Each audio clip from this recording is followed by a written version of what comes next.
To create shared album on iPhone, open the Photos application.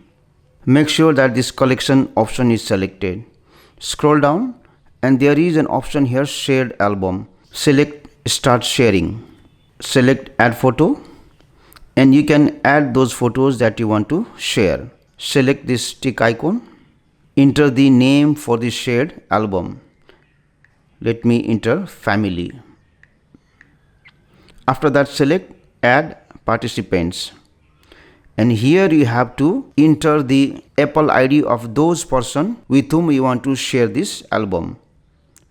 And then select this tick mark. Select create. So this shared album is created. You can again open this shared album. Select these three dotted icons here. Select this name at the top. And here there is an option, participants can add photos. So if you want the person with whom you have shared this album to add their own photos also, you have to make sure that this option is enabled. Now once you have shared this album, the other person, when they open the Photos application, they will see the request, and if they accept it, they will be able to view this shared album. Thanks for watching. Subscribe for more tips and tricks.